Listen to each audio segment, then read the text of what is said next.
할렐루야. 오늘도 귀한 날 또 이렇게 대림절 말씀 로드에 오신 모든 분들을 주님의 이름으로 환영하고 축복합니다. 제가 한번 기도하고 오늘의 말씀 함께 살펴보도록 하겠습니다. 하나님 아버지, 오늘도 저희들을 불러주시고 대림절 말씀 로드를 통하여서 히브리서와 또 잠언의 말씀을 함께 살펴보게 해주심을 감사합니다. 추운 날씨 가운데서도 하나님의 말씀을 우리의 마음판에 잘 새기며 대림절의 시간을 말씀과 함께 보내는 저희들 되게 하여 주시옵소서. 오늘도 귀한 말씀을 함께 하여 주실 줄 믿사오며 귀하신 우리 구주 예수님의 이름으로 기도드립니다. 아멘. 할렐루야. 네, 오늘도 귀한 시간 이렇게 함께 하시는 모든 분들에게 말씀으로 인하여 회복되고 또 하나님 주의 은혜를 누리는 그런 귀한 시간 되었으면 좋겠습니다. 오늘 함께 나눌 말씀은요, 히브리서 9장에서 10장, 또 잠언 12장에서 14장 말씀을 같이 한번 살펴보는 시간을 가지도록 하겠습니다. 네, 지난주 우리 마지막 말씀이 히브리서 8장까지였는데요. 어떻게 다들 기억이 나시는지 모르겠네요.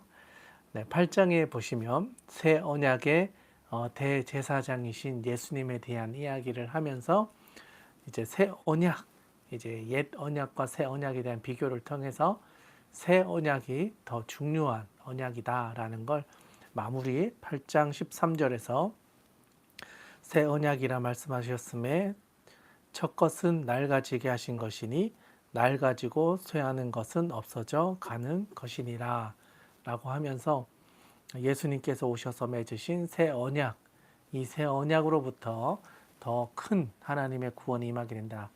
또 그것이 시작이다라는 것을 다시 한번 8장에서 예수 그리스도를 강조하는 내용으로 이야기를 했습니다. 그리고 나서 이제 9장으로 넘어가는데요. 9장에서도 그 흐름을 이어갑니다. 옛 언약과 새 언약, 그리고 율법과 예수 그리스도께서 오셔서 이루시는 새로운 언약, 이제 그것을 비유하는데요.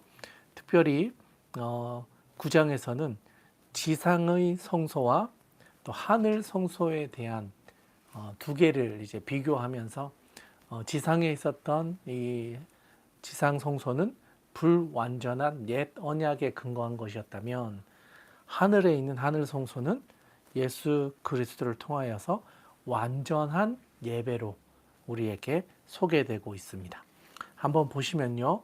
9장 1절에 보시면 첫 언약에도 섬기는 예법과 세상에 속한 성소가 있더라 라고 하면서 불완전한 지상 성소에 대한 이야기를 쭉 합니다. 그래서 첫 장막에 있고 그 안에는 등잔대, 상, 진설병, 그걸 이제 성소라고 불렀고, 둘째 휘장에는 이제 지성소 하면서 그 안에 있었던 것들을 쭉 이야기합니다. 그래서 7절에 가보시면 오직 둘째 장막은 대제사장이 홀로 1년에 한 번 들어가되 자기와 백성의 허물을 위하여 드리는 피 없이는 아니하나니 라고 하면서 지상 성소가 가지고 있었던 특징들, 그리고 그것으로는 완전한 제사는 아니었다, 불완전한 제사로서의 기능을 설명합니다. 그리고 이제 8절로 한번 가보시면 성령이 이로써 보이신 것은 첫 장막이 서 있는 동안에는 성소에 들어가는 길이 아직 나타나지 아니한 것이라. 이 장막은 현재까지의 비유니 이에 따라 드리는 예물과 제사는 섬기는 자를 그 양심상 온전하게 할 수 없나니 라고 하면서 지상 성소는 여전히 불완전한 요소가 많았다 라는 것을 우리에게 말해줍니다. 그리고 나서 11절, 12절 너무 중요합니다. 오늘 본문에서 동그라미 50개, 오늘 좀 빨리 등장했습니다. 11절, 12절 너무 중요한데 같이 한번 빨간 줄로 이렇게 줄 긋고 읽어보면 좋겠습니다. 11절, 12절 한번 읽겠습니다. 그리스도께서는 장래 좋은 일의 대제사장으로 오사 손으로 짓지 아니한 것 곧 이 창조에 속하지 아니한 더 크고 온전한 장목으로 말미암아 염소와 송아지의 피로 하지 아니하고 오직 자기의 피로 영원한 속죄를 이루사 단번에 성소에 들어가셨느니라. 아멘. 그러니까 지상 성소, 불완전한 성소에서 드려졌던 제사 예배는 여전히 불완전하지만 오늘 우리가 다루게 되는 이 예수 그리스도께서 오셔서 이루시게 되는 이 하늘 성소, 또 온전한 성소는 바로 예수 그리스도께서 자기의 피로써 영원한 속죄를 이루셔서 단번에 성소에 들어갈 수 있도록 새로운 차원을 열어놓으셨다라는 것을 우리에게 이야기하고 있습니다. 그리고 14절에도 가보시면 하물며 영원하신 성령으로 말미암아 흠없는 자기를 하나님께 드린 그리스도의 피가 어찌 너희 양심을 죽은 행실에서 깨끗하게 하고 살아계신 하나님을 섬기게 하지 못하겠느냐. 이로 말미암아 그는 새 언약의 중보자시니 라고 하면서 예수 그리스도가 바로 새 언약의 중보자가 되셨다. 구약의 지금까지 해왔던 제사로서는 불완전했지만 예수 그리스도를 통해서 완전한 속죄가 가능해졌다. 그 이야기를 하고요. 16절, 17절에도 보면 이런 표현이 나오는데 유언은 유언한 자가 죽어야 되나니 유언은 그 사람이 죽은 후에야 유효한 즉 유언한 자가 살아있는 동안에는 효력이 없느니라. 그러니까 결국 예수 그리스도의 약속 또 언약 그 말씀은 예수 그리스도께서 죽으심으로써 유효할 수 있게 되었다는 거죠. 유언한 자가 있는 동안에는 효력이 없지만 죽은 후에 그 효력이 나타나는 것처럼 예수 그리스도께서 죽으심으로써 이제 모든 것을 이루셨다라는 이야기를 합니다. 그러면서 21절, 22절에 가보시면 또한 이와 같이 피를 장막과 섬기는 일에 쓰는 모든 그릇에 뿌렸느니라. 율법을 따라 거의 모든 물건이 피로써 정결하게 되나니 피 흘림이 없은즉 사함이 없느니라. 그러니까 결국 예수 그리스도의 보혈이 모든 것에 뿌려졌다는 거예요. 그리고 이 피가 뿌려지지 않으면 속죄가 정결해질 수가 없다. 이 피를 다 뿌려져서 그 피 흘림이 없으면 사함이 없고 피 흘림이 있어야만 사함이 있다는 것을 우리에게 말해줍니다. 그리고 이제 결론적으로 23절부터 이제 28절까지 쭉 이어지는 것은 이제 완전한 속죄를 통해서 이루어진 하늘 성소의 예배에 대한 이야기를 합니다. 23절에 가보시면 그러므로 하늘에 있는 것들의 모형은 이런 것들로서 정결하게 할 필요가 있었으나 하늘에 있는 그것들은 이런 것들보다 더 좋은 제물로 할지니라.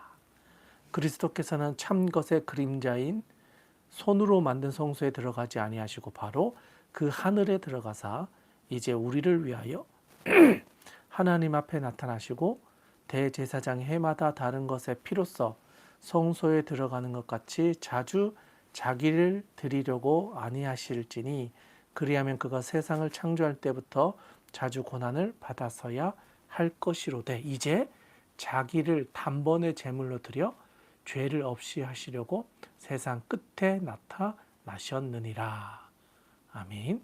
하늘 성소에 대한 예배 또 예수 그리스도께서 마지막에 오셔서 또 이 모든 것들에 대한 최후 심판에 대한 부분들까지도 예수 그리스도께서 감당하실 것을 우리에게 이야기합니다. 그러면서 27, 28절 요것도 중요한데요. 요거는 한 동그라미 한 30개 정도 하고 한번 읽어보면 좋겠습니다. 같이 27, 28절입니다. 한번 읽어보겠습니다. 한 번 죽는 것은 사람에게 정해진 것이요 그 후에는 심판이 있으리니 이와 같이 그리스도도 많은 사람의 죄를 담당하시려고 단번에 들이신 바 되셨고 구원에 이르게 하기 위하여 죄와 상관없이 자기를 바라는 자들에게 두 번째 나타나시리라. 아멘. 그러니까 예수 그리스도께서 모든 것을 이루시기 위해서 결국 최후 심판의 자리까지도 오셔서 그것들을 이루실 것이다 라고 하면서 불완전했던 지상 성소가 이제 하늘 성소로 옮겨지면서 완전한 속죄가 이루어지게 되고 그것이 바로 예수 그리스도께서 우리에게 베풀어 주시는 하나님의 구원이었음을 우리에게 말해줍니다. 그리고 이제 이 이야기가 10장으로도 이어져서 계속되고 있습니다. 10장으로 한번 넘어가 보시면요. 1절에 율법은 장차 올 좋은 일의 그림자일 뿐이요 참 형상이 아니므로 해마다 늘 드리는 것 같은 제사로는 나오는 자들을 언제나 온전하게 할 수 없느니라. 그러니까 율법의 불완전성에 대한 이야기를 하는 겁니다. 그리고 2절에서 그렇지 아니하면 섬기는 자들이 단번에 정결하게 되어 다시 죄를 깨닫는 일이 없으리니 어찌 제사 드리는 일을 그치지 아니하였으리요. 그러나 이 제사들에는 해마다 죄를 기억하게 하는 것이 있나니 이는 황소 염소의 피가 능히 죄를 없이 하지 못함이라. 그러니까 구약 제사의 불완전성을 다시 한번 이야기를 하는 겁니다. 하는 건 하는 거지만 완전한 속죄는 아니었다. 그리고 이제 5절에 보면 그러므로라고 하면서 이제 그리스도를 통해서 얻게 되는 그 제사, 그것이 얼마나 중요한 것인지, 또 그것을 통해서 이루어지는 완전성, 구원의 완전성, 그리고 또 영원한 속죄가 예수 그리스도를 통해서 이루어지게 된다는 것을 말해줍니다. 9절, 10절인데요. 제가 한번 읽어드릴게요. 그 후에 말씀하시기를 보시옵소서 내가 하나님의 뜻을 행하러 왔나이다 하셨으니 그 첫째 것은 패하심을 둘째 것을 세우려 하심이라. 이 뜻을 따라 예수 그리스도의 몸을 단번에 들이심으로 말미암아 우리가 거룩함을 얻었느니라. 얻었노라. 아멘. 그리고 11절 12절에도 보면 제사장마다 매일 서서 섬기며 자주 같은 제사를 드리되 이 제사는 언제나 죄를 없게 하지 못하거니와. 그러니까 구약의 제사가 제한적이었다. 불완전했다. 그리고 이제 12절에 오직 그리스도는 죄를 위하여 한 영원한 제사를 드리시고 하나님 우편에 앉으사라고 하면서 14절에 이어지는데 그가 거룩하게 된 자들을 한 번의 제사로 영원히 온전하게 하셨느니라. 그러니까 예수 그리스도께서 거룩하게 하기 위해서 한 번의 제사로 영원히 온전하게 하는 그 희생 제사를 자신의 몸을 단번에 들여서 그것을 이루셨다라는 이야기를 계속해서 하고 있습니다. 그리고 18절에 가보시면 이 내용을 정리하는 것들인데 이것들을 사하셨은즉 다시 죄를 위하여 제사 드릴 것이 없느니라. 그리스도를 통해서 드린 제사의 완전성을 우리에게 이야기합니다. 그리고 19절에서 25절 참 중요합니다. 오늘 본문에서 어떻게 보면 히브리서에서는 오늘 본문에서는 가장 중요한 구절인 것 같고요. 19절부터 25절까지는 빨간 줄로 한번 끊고 같이 읽어보시면 좋겠습니다. 오늘 본문 말씀 가운데 가장 동그라미를 많이 해야 될 구절입니다. 동그라미 100개, 19절에서 25절입니다. 네, 같이 한번 읽어볼게요. 그러므로 형제들아 우리가 예수의 피를 힘입어 성소에 들어갈 담력을 얻었나니. 그러니까 그동안은 동물의 피를 통해서 들어갔잖아요. 근데 이제는 바뀐 거예요. 예수의 피로써 그 성소에 들어갈 수 있는 담력을 얻었다. 20절 그 길은 우리를 위하여 휘장 가운데로 열어놓으신 새로운 살 길이요. 휘장은 곧 그의 육체니라.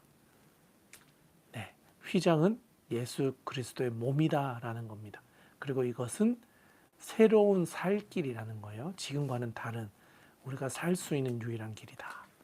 또 21절에 또 하나님의 집 다스리는 큰 제사장이 계심에 우리가 마음의 뿌림을 받아 악한 양심으로부터 벗어나고 몸은 맑은 물로 씻음을 받았으니 참 마음과 온전한 믿음으로 하나님께 나아가자.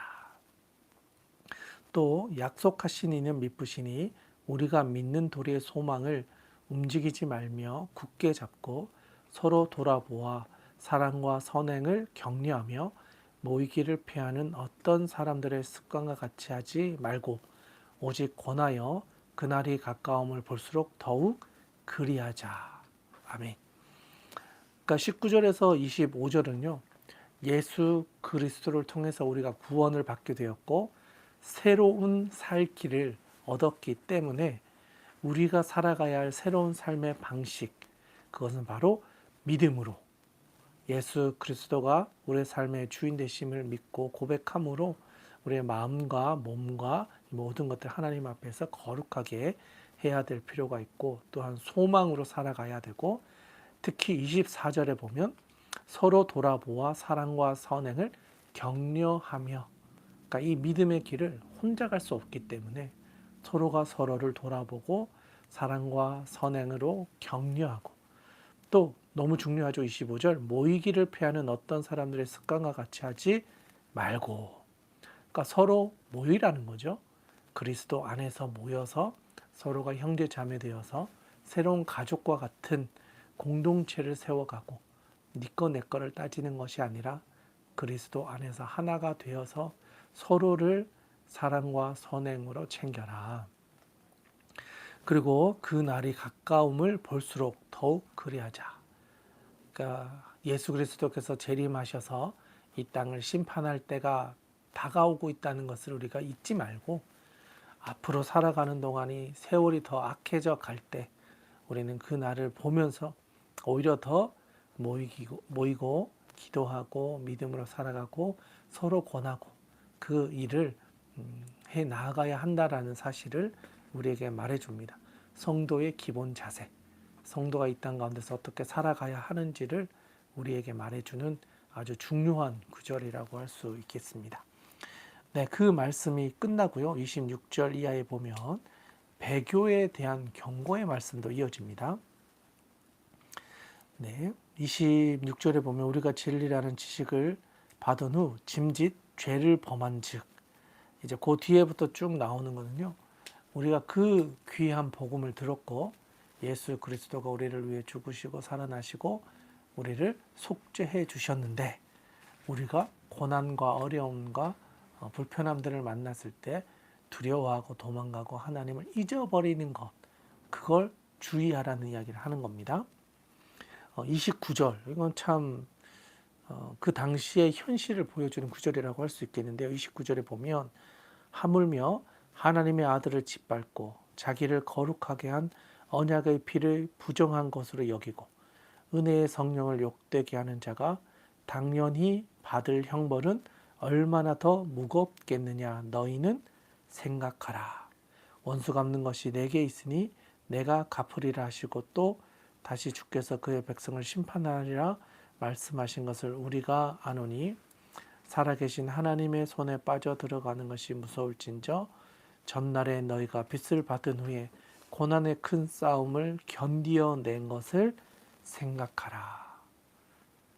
그러니까 끝까지 믿음 지키라는 거예요. 그렇게 고난을 받고 큰 싸움을 견디어냈는데 지금 돌아서 버리면 너희의 그 희생과 고난과 그 역경을 이겨냈던 것들이 얼마나 하찮은 것이 되어버리겠느냐.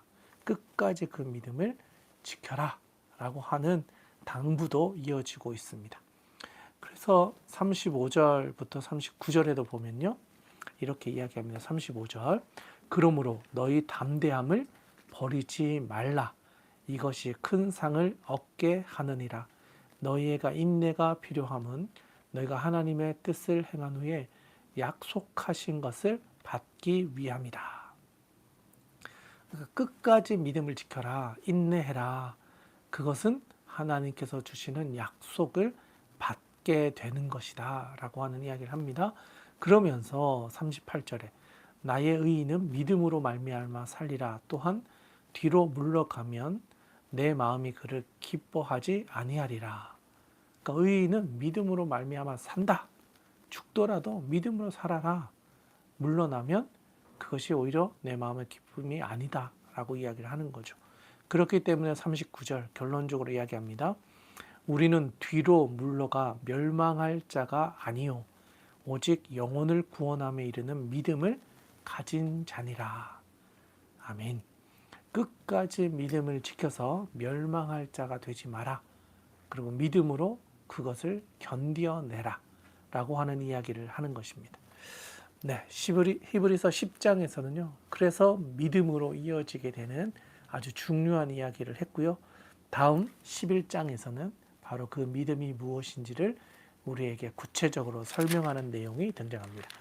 네, 이 11장은 내일 우리 서유진 목사님과 함께 더 중요한 내용들을 같이 살펴보면 좋을 것 같습니다. 네, 히브리서의 말씀은 여기까지 하면 다 살펴본 것 같습니다. 9장과 10장의 말씀이었는데요. 손으로 지은 지상 성소보다 하늘에 있는 온전한 성소를 바라보면서 예수 그리스도께서 자기의 생명을 단번에 드림으로써 영원한 속죄를 우리에게 주셨다. 그래서 우리는 그 예수 그리스도의 죽으심과 그 속죄의 피로 인해서 하나님께 나아갈 수 있는 새로운 길을 열게 되었다. 그것이 우리에게 너무나 중요하다라는 것을 이야기하고요.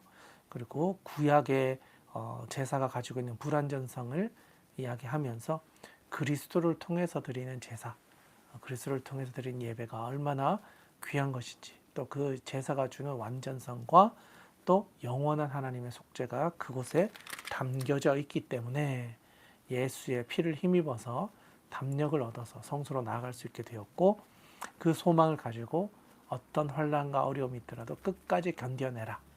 배교하지 말고 믿음을 지켜라. 그러면 하나님께서 약속하신 것을 그 믿음을 지킨 사람들에게 반드시 주실 것이다. 이제 여기까지 하면 10장의 내용까지 정리가 된 것 같습니다.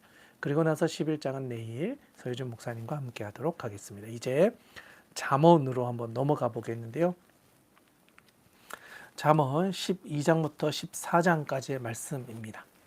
오늘 12, 13, 14장의 내용은요.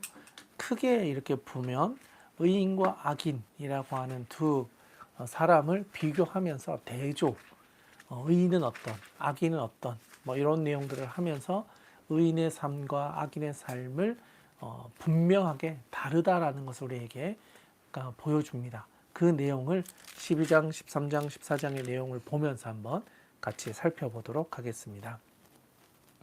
먼저 12장에 가보시면요.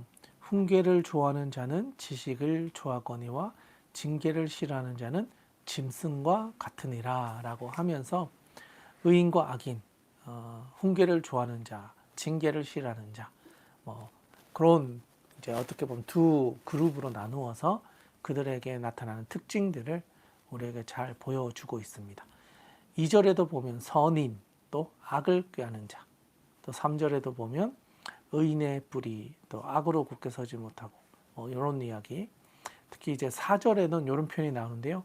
어진 여인은 그 지아비의 면류관이나 욕을 끼치는 여인은 그 지아비의 뼈가 썩음 같게 하느니라.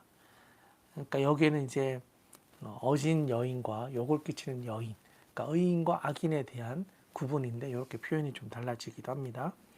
또 5절에 보면 의인의 생각, 악인의 도모, 또 6절에서는 악인의 말, 또 정직한 자의 입. 그러니까 이제 의인과 악인을 계속해서 비교하면서 각각이 가지고 있는 특징들을 우리에게 잘 보여줍니다.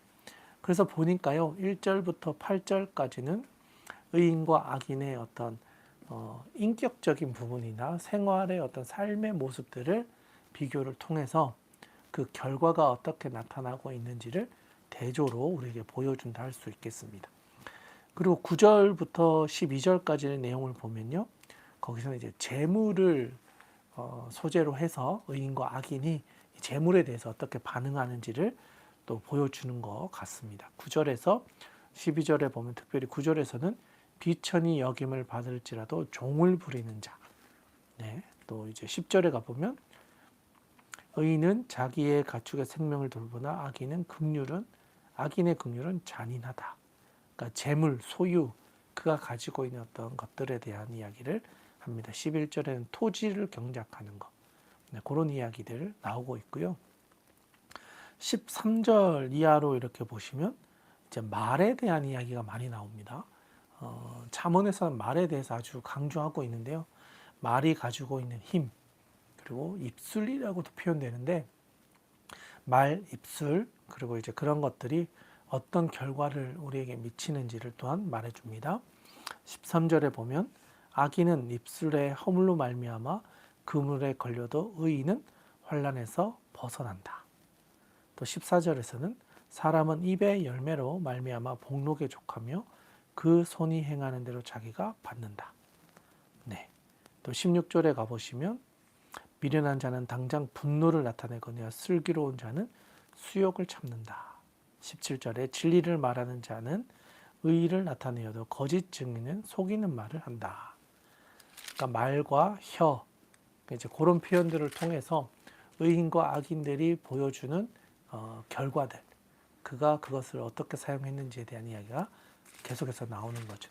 19절에서는 진실한 입술, 거짓 혀, 또 20절에서는 악을 꾀하는 자, 화평을 논하는 자, 21절에는 의인과 악인, 또 22절에서는 거짓 입술은 여호와께 미움을 받아도 진실하게 행하는 자는 그의 기뻐하심을 받느니라 라고 하면서 여기서도 동일하게 입술이란 표현이 또 등장하고 있습니다. 네, 그렇게 쭉 또 말과 행동에 대한 이야기 이어지고요.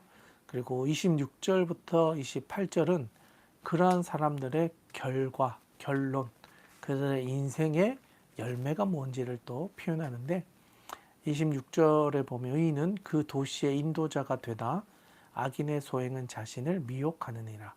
게으른 자는 그 잡을 것도 사냥하지 아니하나니 사람의 부귀는 부지런한 것이니라. 공의로운 길에 생명이 있나니 그 길에는 사망이 없느니라 라고 하면서 의인과 악인의 마지막 삶의 결과도 이렇게 상반되어 나타난다 라고 하는 것을 우리에게 보여줍니다. 그러니까 결국 12장은요, 의인과 악인의 상반된 삶의 모습들, 그리고 말 생활, 언어 생활, 혀, 뭐 그런 것들부터 해서 결론까지도 너무나 다르다. 다른 상반된 인생을 살게 된다. 라고 하는 것을 12장에서는 우리에게 말해주고 있습니다. 네, 이제 13장으로 넘어오겠는데요. 13장 역시도 의인과 악인을 구분해서 대조를 통해서 그들의 삶을 우리에게 소개합니다. 13장 1절에 보면요. 지혜로운 아들은 아비의 훈계를 들으나 거만한 자는 꾸지람을 즐겨 듣지 아니하느니라. 아멘. 그러니까 결국 훈계와 꾸지람을 잘 듣는 것이 지혜다. 그러지 않은 거만한 사람은 그런 것을 들을 수가 없다라는 것을 이야기합니다. 그리고 이제 2절에서도 사람은 입의 열매로 인하여 복록을 누리거니와 마음이 괴사한 자는 강포를 당하느니라. 여기서도 동일하게 이제 말, 훈계, 가르침 이런 내용들을 계속해서 이야기합니다. 3절에도 보면 입을 지키는 자는 자기의 생명을 보존하나 입술을 크게 벌리는 자에게는 멸망이 오느니라 라고 하면서 말 사용, 언어 사용, 혀, 뭐 이런 입술 이런 것들이 우리에게 얼마나 큰 영향을 미치는지에 대해서 우리에게 이야기합니다. 그리고 5절 이하에도 보면요. 의인과 악인 계속해서 반복되면서 의인의 결과, 악인의 결과를 이제 우리에게 보여주고 있습니다. 그리고 이제 7절부터 13절에 보면요. 여기는 좀 재물과 관련된 이야기들이 나옵니다. 성공, 재물, 성공.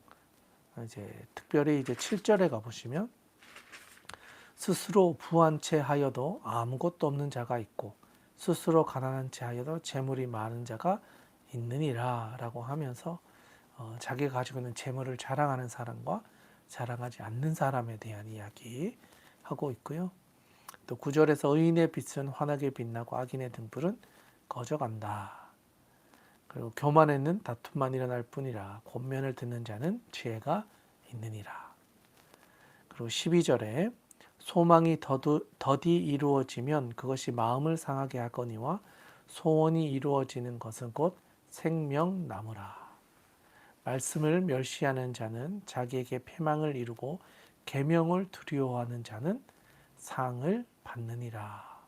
라고 하면서 하나님의 계명을 두려워하는 사람, 하나님께서 주시는 말씀을 멸시하는 사람의 결과는 패망이지만 하나님의 말씀을 두려워하는 자는 상을 받게 될 것이다 라고 하면서 또 하나님에 대한 이야기를 살짝 하고 있습니다.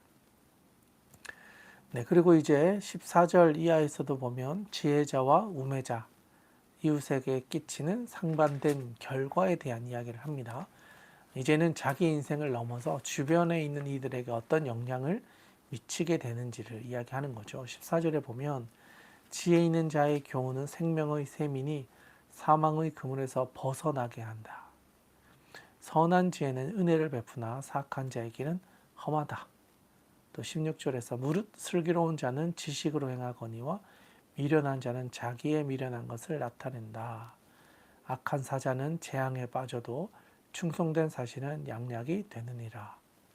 쭉 그런 이야기 반복되고요. 20절 지혜로운 자와 동행하면 지혜를 얻고 미련한 자와 사귀면 해를 받느니라. 그러니까 혼자 살아갈 수 없는 세상 가운데서 누구와 함께하며 누구를 이웃으로 두고 살아가는 것이 유익한지에 대한 이야기인 거죠. 지혜로운 자와 동행하면 지혜를 얻고 미련한 자와 사귀면 해를 받게 된다. 재앙은 21절 재앙은 죄인을 따르고 선한 봉은 의인에게 이르느니라. 누구와 함께하느냐, 주변에 어떤 이웃을 가지고 있느냐, 나는 어떤 사람과 함께할 것인가, 그것을 잘 생각해 보게 하는 구절들이라 할 수 있겠습니다. 22절에도 보면 선인은 그 산업을 자자손손에게 끼쳐도 죄인의 재물은 의인을 위하여 쌓이느니라. 악인의 것이 결국 선한 사람에게로 다 돌아가 버리게 되기 때문에 결국 죄인의 재물은 의인을 위하여 쌓는 것과 똑같다. 이런 이야기를 특이하게도 하고 있습니다. 또 가난한 자는 23절 가난한 자는 밭을 경작함으로 양식이 많아지거니와 불의로 말미암아 가산을 탕진한 자가 있느니라. 네, 특히 이제 24절 보면요. 매를 아끼는 자는 그의 자식을 미워함이라. 자식을 사랑하는 자는 근실히 징계하느니라. 아멘. 잠언에서는요. 자식을 이렇게 징계하거나 가르치는 것에 대해서 아주 중요하게 표현합니다. 그리고 그것을 통해서 그 아이가 하나님의 말씀을 두려워하고 경외하고 또 지혜를 배워갈 수 있도록 부모가 그 모든 것에 책임을 지는 것에 대한 강조를 합니다. 단순히 징계해라 이런 의미보다는 그 아이의 잘못된 길을 가는 것을 바꾸는 것은 부모의 책임이다. 부모가 그것을 잘 도와주어야 한다라는 것을 말하고 있다 할 수 있겠습니다. 네, 그리고 마지막 25절 의인은 포식하여도 악인의 배는 줄이느니라 라고 하면서 의인과 악인에 대한 대조, 극과 극의 모습들을 우리에게 잘 보여주고 있습니다. 네, 여기까지 하면 13장 말씀 우리 잘 살펴본 것 같고요. 말을 통해서 또 재물과 성공을 통해서 또 여러 가지 사람들과의 관계, 이웃들과의 관계 안에서 지혜자와 우매자에 대한 어떤 상반된 삶의 모습들도 살펴보았고요. 또 선인과 악인의 서로 다른 모습들, 결과들, 그것들을 우리가 잘 살펴볼 수 있는 구절이 13장이었다 할 수 있겠습니다. 자, 이제 14장 오늘의 마지막 장인데요. 14장 여기도 동일하게 의인과 악인, 지혜자와 우매자에 대한 대립, 반대되는 것들을 통해서 지혜가 무엇인지에 대해서 우리에게 계속해서 말씀해 주고 있습니다. 먼저 1절 보시면요. 지혜로운 여인은 자기 집을 세우되 미련한 여인은 자기 손으로 그것을 허느니라. 지혜로운 여인과 미련한 여인, 선인과 악인, 지혜로운 사람과 그렇지 못한 사람의 대조를 통해서 지혜자가 어떤 삶을 살게 되는지를 우리에게 보여주고 있습니다. 또 2절에 가보시면 정직하게 행하는 자, 또 패역하게 행하는 자, 3절에서는 미련한 자와 지혜로운 자, 또 5절에 가보시면 신실한 증인과 거짓 증인, 6절에서는 거만한 자, 명철한 자, 7절에서는 미련한 자, 8절에서는 슬기로운 자. 네, 그렇게 계속해서 대조를 통해서 지혜가 무엇인지를 우리에게 분명하게 보여주고 있습니다. 그리고 이제 10절 이하로 가보시면요. 마음에 관련된 말씀들이 14절까지 이어집니다. 10절에 보면 마음의 고통은 자기가 알고 마음의 즐거움은 타인이 참여하지 못하느니라 라고 하면서 마음을 우리가 어떻게 관리해야 되는지에 대한 이야기도 하고 있습니다. 12절에 보면요. 어떤 길은 사람이 보기에 바르나 필경은 사망의 길이니라 라고 하면서 보이는 것과 그 안에 있는 진짜 길이 무엇인지 우리가 잘 분별해야 할 필요가 있다는 것 또한 말씀을 통해서 우리가 보게 됩니다. 네, 그리고 이제 15절부터 18절 안에 보면 지혜자와 우매자의 상이한 기본 인격적인 부분들을 이야기하고 있는데요. 15절에 보시면 어리석은 자는 온갖 말을 믿으나 슬기로운 자는 자기의 행동을 삼가느니라. 그러니까 선한 사람, 어리석은 자, 슬기로운 자가 말과 행동을 어떻게 하는지를 우리에게 잘 보여주고 있습니다. 또 16절에 가보시면 지혜로운 자는 두려워와 약을 떠나나 어리석은 자는 방자하여 스스로 믿느니라. 네, 지혜로운 자와 어리석은 자가 가지고 있는 특징을 잘 보여줍니다. 또 17절에 가보시면 노하기를 속히 하는 자는 어리석은 일을 행하고 악한 계교를 꾀하는 자는 미움을 받느니라. 18절 어리석은 자는 어리석음으로 기업을 삼아도 슬기로운 자는 지식으로 면류관을 삼느니라 라고 하면서 지혜로운 자와 또 어리석은 자에 대한 이야기를 우리에게 들려주고 있습니다. 그리고 이제 19절부터 25절까지 말씀인데요. 거기에 보면 악인의 패망과 의인의 흥왕, 잘 되는 것에 대한 섭리. 하나님께서 악인을 그냥 두시는 것 같지만 하나님 끝까지 그것에 대한 실패를, 그것에 대한 책임을 또는 그것에 대한 하나님의 심판을 받게 하실 것이고 의인은 결국에는 흥왕하게 되는 하나님의 선한 섭리가 있더라. 그런 이야기를 하는 구절이라고 볼 수 있겠습니다. 먼저 19절에 가보시면요. 악인은 선인 앞에 엎드려지고 불의한 자는 의인의 문에 엎드러지느니라. 20절 가난한 자는 이웃에게도 미움을 받게 되나 부유한 자는 친구가 많으니라.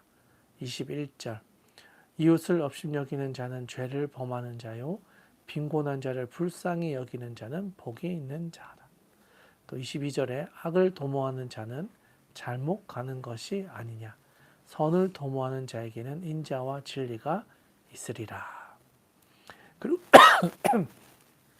그리고 24절 지혜로운 자의 재물은 그의 면류관이요 미련한 자의 소유는 다만 미련한 것이니라. 그러니까 결국 지혜로운 사람이 가지고 있는 것은 그에게 면류관이 되지만 미련한 자가 가지고 있는 것은 오히려 미련하게 되는 것이다. 그 그 재산, 그가 가지고 있는 소유가 복인지 저주인지 알 수 없는 그런 상황에 놓이게 된다라고 하는 것이죠. 또 이제 26절에 가보시면 이제 신앙인에 대한 부분을 이야기합니다. 26절 여호와를 경외하는 자에게는 견고한 의뢰가 있나니 그 자녀들에게 피난처가 있으리라. 27절 여호와를 경외하는 것은 생명의 셈이니 사망의 그물에서 벗어나게 하느니라. 아멘. 네, 신앙인 특별히 여호와를 경외하는 자는 그의 자녀들에게 피난처가 있고 또 그것이 생명샘이 되어서 사망의 그물에서 벗어나게 한다라고 하면서 여호와를 경외하는 것이 지혜의 아주 중요한 부분임을 우리에게 강조하고 또 보여주고 있습니다. 네, 28절에서는 백성이 많은 것은 왕의 영광이요 백성이 적인 것은 주권자의 패망이다. 그리고 29절 노하기를 더디하는 자는 크게 명철하여도 마음이 조급한 자는 어리석음을 나타내느니라. 또 31절 가난한 사람을 학대하는 자는 그를 지으신 이를 멸시하는 자요 궁핍한 사람을 불쌍히 여기는 자는 주를 공경하는 자니라. 아멘. 가난한 자, 또 궁핍한 사람, 이제 그런 것들을 학대하거나 불쌍히 여기는 사람, 그런 부분들 이야기하고 있고요. 또 32절에서는 악인은 그의 환난에 엎드려져도 의인은 그의 죽음에도 소망이 있느니라. 지혜자와 우매자, 악인과 의인의 삶에 대한 상반된 모습들과 결과들을 우리에게 계속해서 보여주고 있습니다. 그래서 결론적으로 35절에 가보시면 슬기롭게 하는 신하는 왕에게 은총을 입고 욕을 끼치는 신하는 그의 진노를 당하느니라. 아멘. 그러니까 계속해서 의인과 악인, 선인과 악인, 지혜를 가진 사람과 지혜를 가지지 못한 사람, 그 대조를 통해서 그들이 하는 말, 행동, 삶의 결과, 영향력, 또 그들의 주변에 있는 사람들까지도 결국은 지혜가 있는 사람의 삶과 지혜가 없는 사람의 삶의 결과는 너무나 다르다라고 하는 것을 계속해서 반복하면서 우리에게 들려주고 있습니다. 네, 여기까지 하면요. 오늘 우리가 살펴볼 잠언 12, 13, 14장의 말씀을 우리가 잘 살펴본 것 같습니다.